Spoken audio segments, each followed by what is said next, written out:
Robert Morse once said, "Microbes are nature's janitors, working to clean up a poorly kept culturing medium."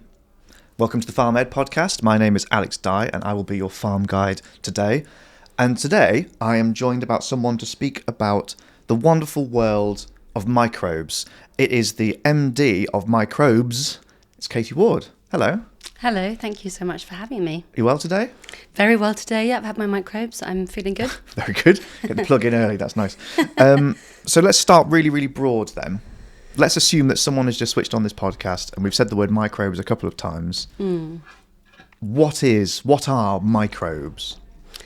At the most basic level, a microbe is a microscopic organism. So it's a very, very small organism that you can't see with the naked eye. But that really doesn't allow for the kind of broad diversity of different kinds of microbes. So I like to think that we live in a microbial world, and part of my job is about bringing to light this fascinating and incredible and life-giving world of microbes. So they existed way before us. You could say that microbes built this planet, so they're kind of the first forms of life on Earth. And you know, there's that age-old thing where there's more microbes in a teaspoon of soil than there are people on the planet. So they're Teaspoon of soil? Yes. Wow. More microbes in a teaspoon of soil than there are people on the planet. So even within this small amount of soil, there's this huge amount of diverse life. We know more about the galaxy than we know about microbes. So there's this kind of new frontier of knowledge where we've still got a lot left to learn about what they do for us. But essentially, we're moving away from this idea that we have to kill 99.9% of all bacteria or microbes towards this idea that microbes really are part of the foundation of health in many different environments, I hope. So we talk a lot about food and farming and the environment on this podcast. Why would people who are interested in food and farming and the environment be interested in microbes at all? Well, microbes kind of created the natural world that we see, so coming from soil into all plants. So the way that I see it, every living system contains diverse microbes doing important jobs. And when we're talking about the basis of food and farming, which is soil, it needs a few things in order to be really healthy. It needs minerals, it needs organic matter, and it needs microbes. So those three things together really support plants to thrive, support life to thrive, support ecosystems to thrive. And are you implying then that in some cases, some of our soils are deficient in some of these microbes? Yes, I would say I'm actually very surprised. So we've only just started the last 18 months our work in farming, working with about 20 farmers and kind of supporting people farmers more and more to use microbes. And what I keep seeing and very surprised about is the level of compaction and the level of issues with the soils that we are seeing. And a lot of that can be helped with biology. And how do these microbes improve? Say you mentioned compaction. How do microbes influence that? So one of the first things you need to do is get them in the right place. So when you either aerate or subsoil, which I know is controversial depending on how much you want to disrupt the soil, we can adapt aerators and subsoilers to put nozzles on them that spray microbes at different levels of land. And what we've seen is 12 months after that spraying, the microbes create much more space within the soil. So they create much more air pockets. They create a different structure. They support the creation of a different structure, which does a few things. It helps that compaction ease, which improves the root structure. And the two farms that we've done most of work on with this, it really also helps the water retention. So the water can seep down to a much deeper level, which is really encouraging.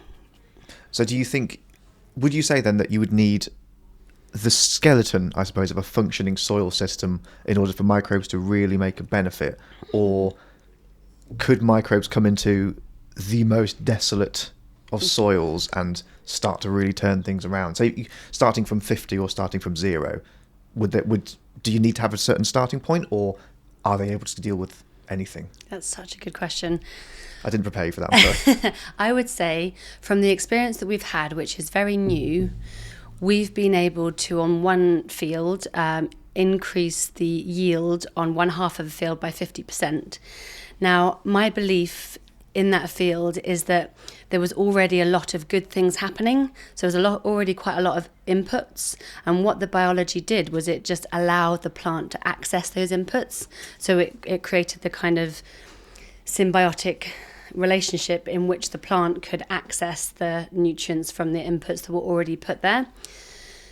But I have also seen that microbes do need organic matter minerals. They need something within the soil in order to deliver to the plant.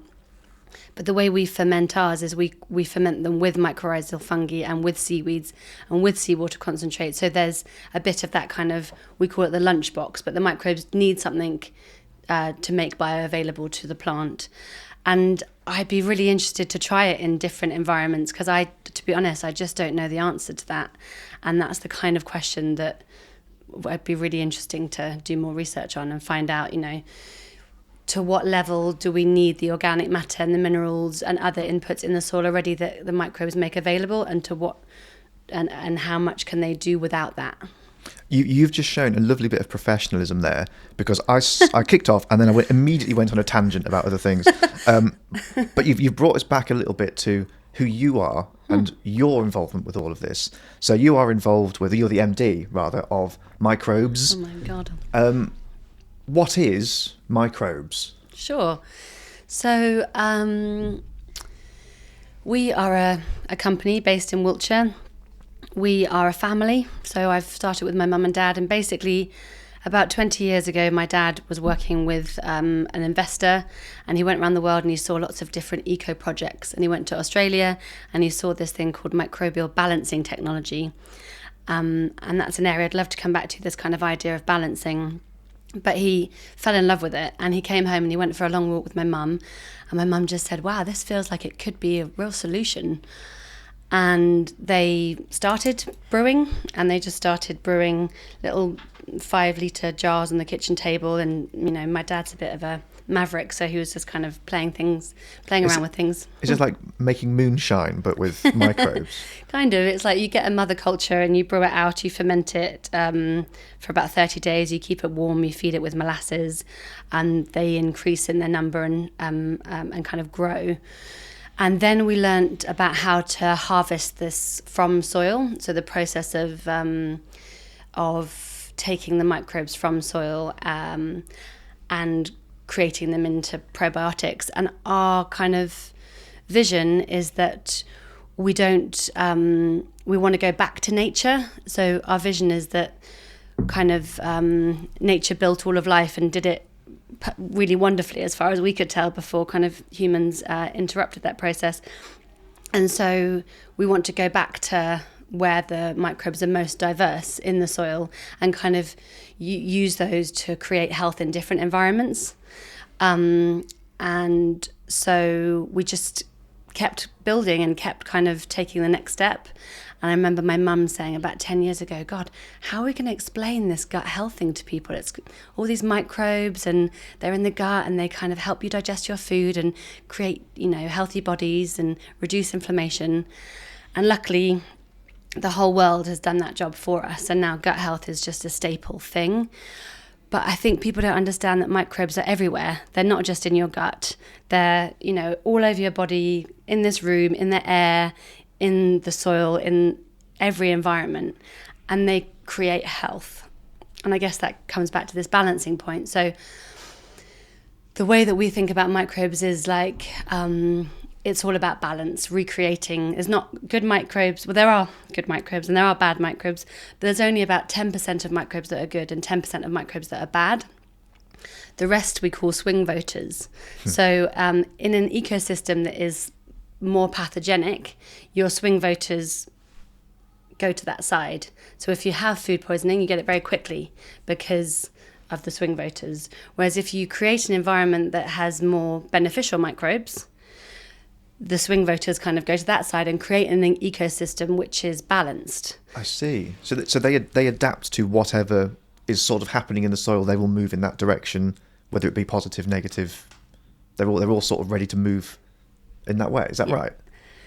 I didn't know that. That's really interesting. And also, microbes can do different things in different environments. So you put them in a compost heap and they can adapt to different temperatures. You put them in different areas. They're very adaptable in their communities. So we kind of fell in love with this living process and this idea of balance. And then we just started using microbes everywhere. I mean, in our house, when I was growing up, any issue, Dad would be like, put some microbes on it, cut on your leg, cough, and all over our land and all over when my mum was growing the tomatoes and the lettuces and everywhere we use microbes. And what I came to see was that life just came back to such a huge degree. So a bird guide recently told us we had the biggest bird population in Wiltshire. Last Easter when we were there, we saw 2 grass snakes in our pond. We've got great crested newts all over the place. There's just so much life. And I take from that diversity that we can see relies on microbial diversity. And that was really something that inspired me to get involved. There was a quote that was... I'm going to attribute it to Merlin Sheldrake, but if I'm wrong, I apologise. He spoke to us once and said, looking out over a field is like looking out over the surface of the ocean, in that it might look quite nice on the surface, but it's what's happening underneath that's really interesting, and we'll never see most of what's happening underneath, and that's where everything is sort of going on. So from the sounds of it then, and this is what is quite interesting about Microbz as an organisation, as a company, is that there are some people who are doing lots of things in the realm of gut health and improving gut health in different ways.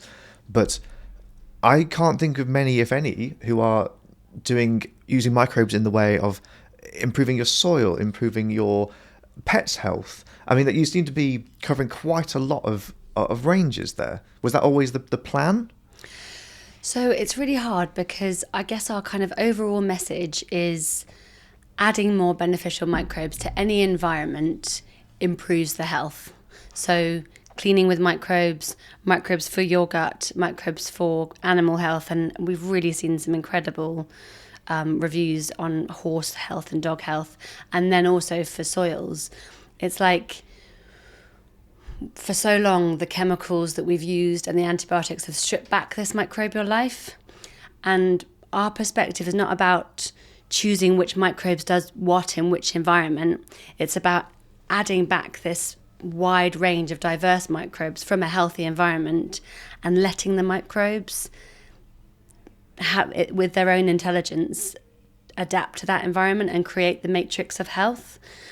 And I guess we've always just been reinforced by our reviews, our research, our people just saying, I can see the difference. And that was our experience. We could see the difference. And I guess part of me is kind of as surprised as anyone else that it works. But my experience is that it does work. And there is a kind of a beauty in this microbial world, or maybe an intelligence that we are yet to understand. So we've had quite a few people. There's a few friends of the podcast, friends of the farm, who have said that since taking microbes, you had an event here a couple of months ago. You came to talk about what you do, which was great, by the way. Thank you very much. And a few people got some of the stuff then, and some of them have said it really has made a difference. And I've heard lots of anecdotal things. As a friend of the farm again, who said, you know who you are, said that their dog.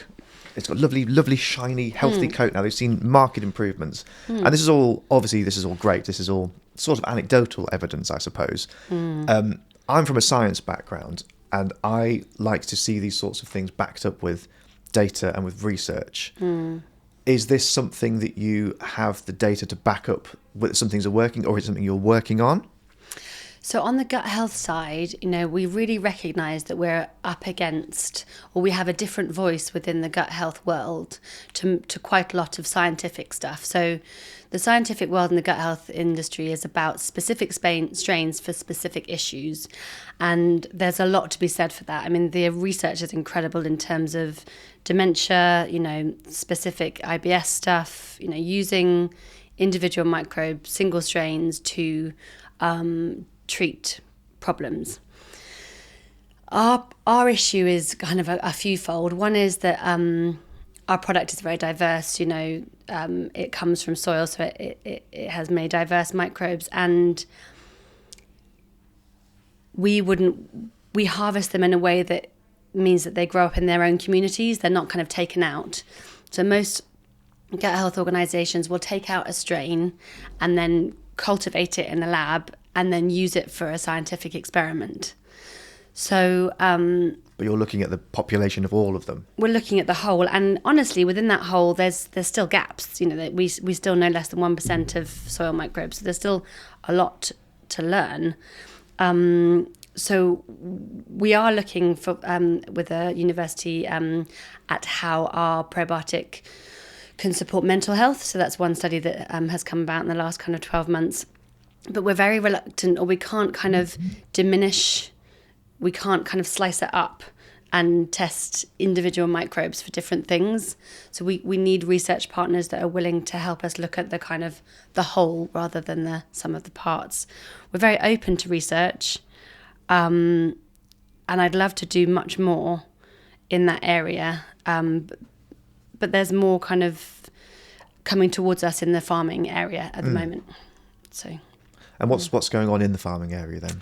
Yeah, so it's only been about 18 months that we've been kind of doing much more work specifically on farm. So we've got things happening with silage and compost and compaction, winter wheat. So much more research in terms of before and afters, so we can look more at soil structure and soil components before and afterwards, and the same with sap testing of the plants and stuff, so we can see how they're interacting with the soils. And then on the animal side, we're kind of again very open to people supporting us with research there.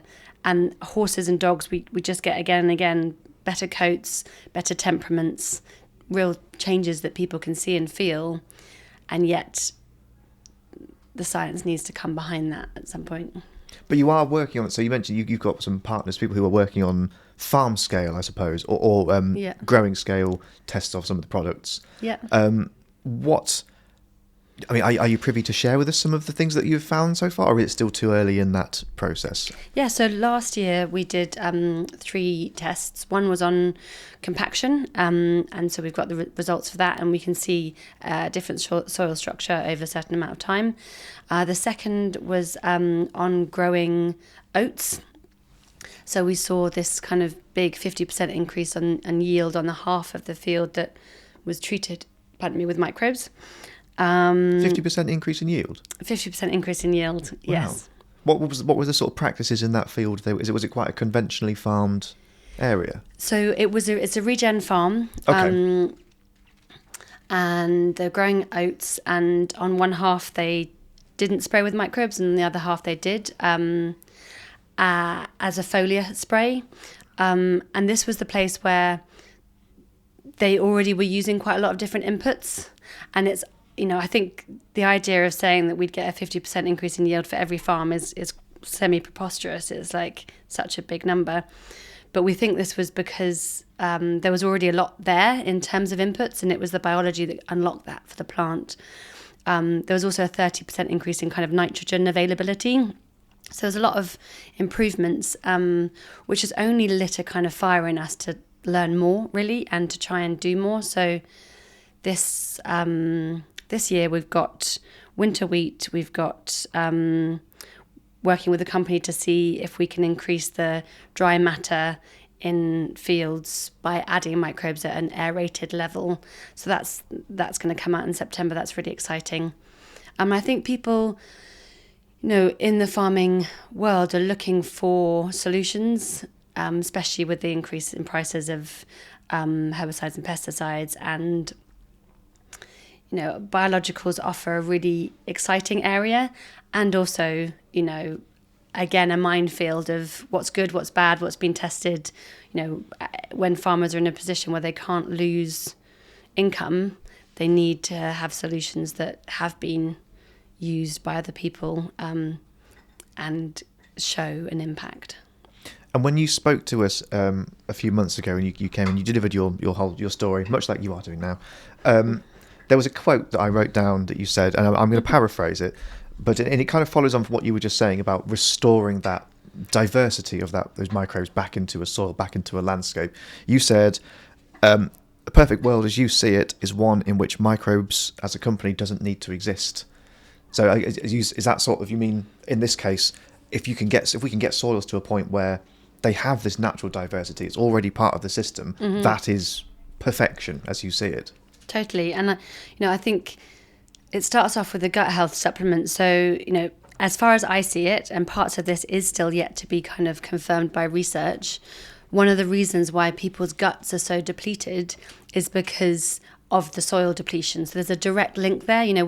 We think we're separate from the soils that we live and farm on, but the food that you ate this morning, the place that food was grown in, will impact your health because of this incredible relationship between microbes in the way that food is grown. The soil health impacts the food health, impacts the gut health. So, for the last 20 years, we've been making a gut health supplement, and we've seen that it's really helped people. And the only thing that I can say from that is that people don't have enough soil microbes in their diet or in their lives. So I don't want to sell you my supplement or anybody else's that you have to take forever. And I feel like I was about to say that's an interesting sound, but I don't want to sell you my supplement. Sorry, carry on.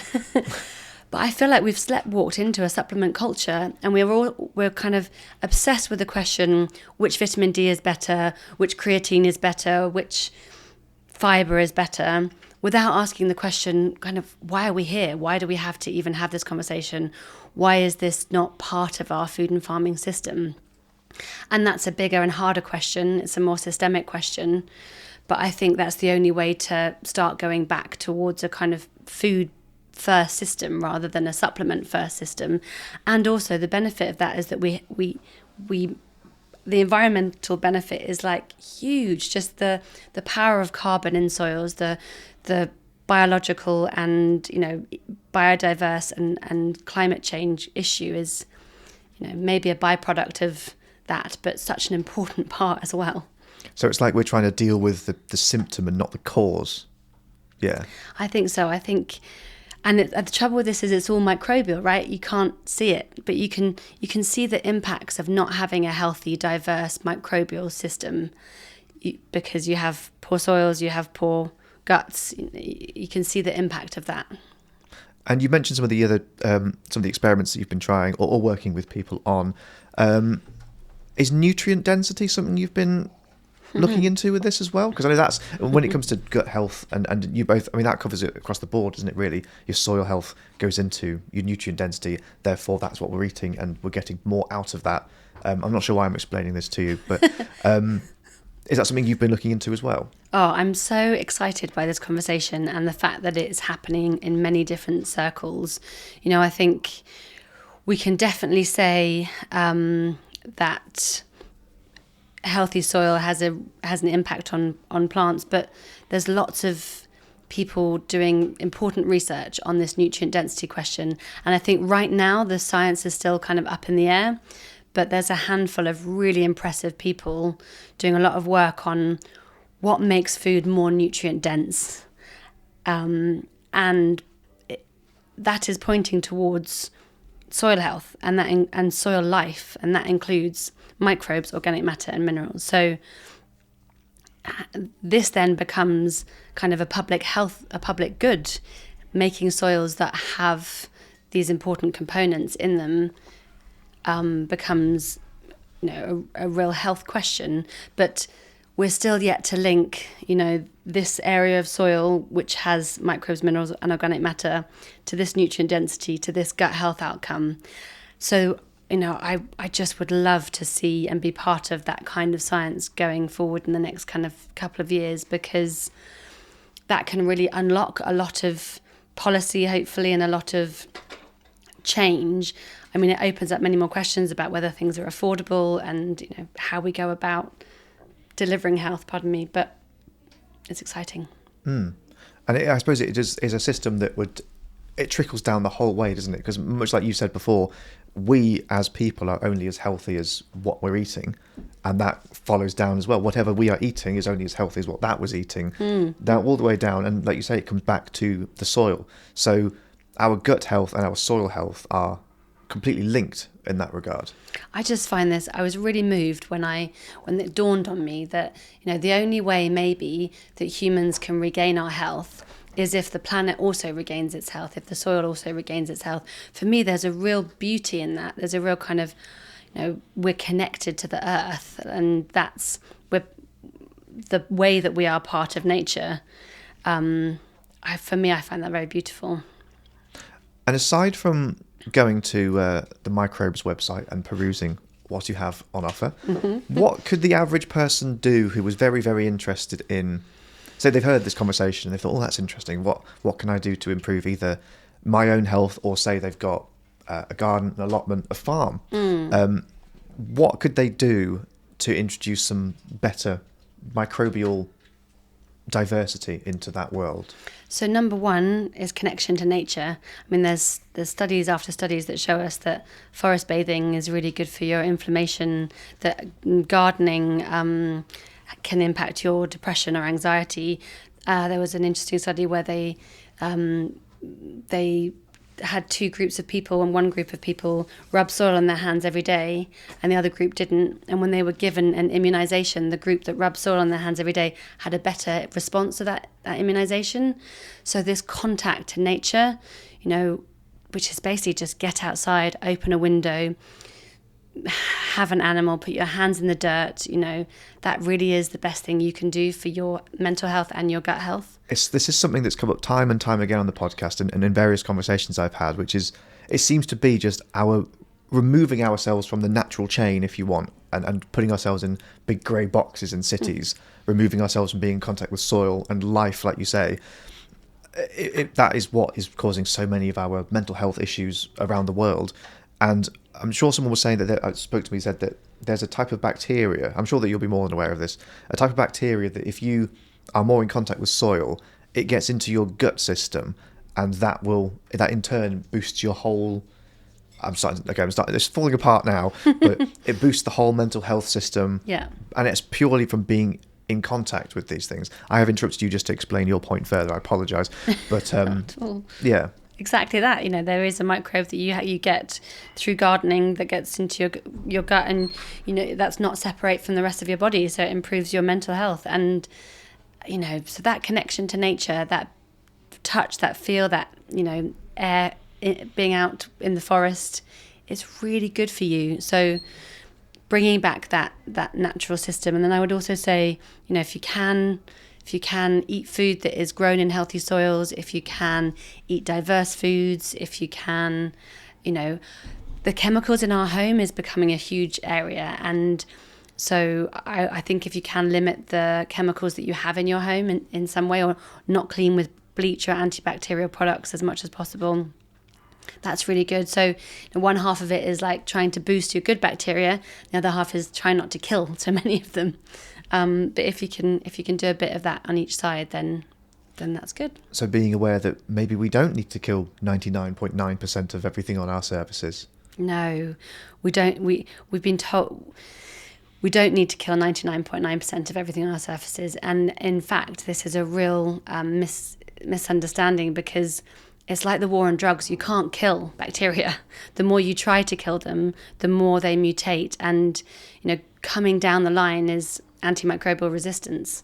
And we're already seeing that in terms of MRSA in our hospitals, which are the areas where we've used the most antibiotic products. And of course, surgical environments need to be sterile.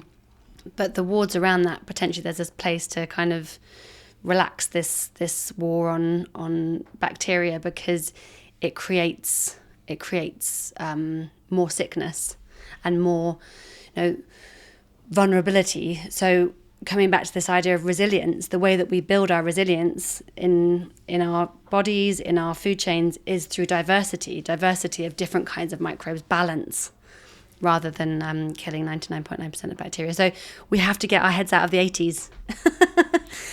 Well, it's the same thing you always hear, isn't it, about let your kids play in mud, let your kid roll around in the dirt and stuff. And I guess it is because they are becoming exposed then to those natural bacteria, the natural microorganisms, whatever they might be, and becoming healthier as a result because they're building up their own tolerances rather than, I suppose, chemically adding them in later. There's a really cool study I read about last week where it was a playground somewhere in Norway or Sweden where they replaced the asphalt on the bottom of the playground with soil, and the children's immune systems were measurably better within 6 months. So we've concreted our children's environments, even where they play. That has an impact on their health, and even just understanding that, I think, opens up the possibility of changing that, doing it differently. So what's next for Microbz then? So you mentioned there's a few different plates that you're sort of spinning. What is next? So for me, it's opening up this link between soil health, plant health, and gut health, and understanding that microbes are key to that process. And also microbes from nature, they always were key to that process. We just kind of got in the way. And so we're trying to build back that microbial diversity and build back that resilience. But I'd say just getting more understanding about that chain and how important it is for public health. And are there any areas of your products that you are hoping to move into in the future, or is that still tightly under wraps for the time being? So this is a classic. My dad is like a crazy inventor. He would make 1 million different products if he could, and he was really excited about a year ago about mushrooms and microbes, like back to the real beginnings of life, fungi and microbes. Very excited. So we've had to make a lion's mane and a reishi probiotic. So we're launching that this Friday, actually. Oh, wow. Okay. So keep your eyes peeled. But that's it for the gut health range. And then, with the farming side, we can kind of tailor that to whatever is needed. So we're trying to go out and respond to problems that farmers have using biology. So that can be, more bespoke. Excellent. And if anyone wants to know more about Microbz and yourself and what you all do, where can they find you? Yep. On the website. So www.microbz.co.uk. Follow me on LinkedIn. I'd love to chat. Or, we're on the kind of social channels. Lovely. Well, thank you very much for spending some time with us this morning. Thank you. And thank you for spending some time with us here on the FarmED podcast. If you're particularly pleased or displeased with anything that we're doing, please give us a review, give us some stars or likes or however it works on whatever streaming platform you use. And we hope to see you next time on the FarmED podcast.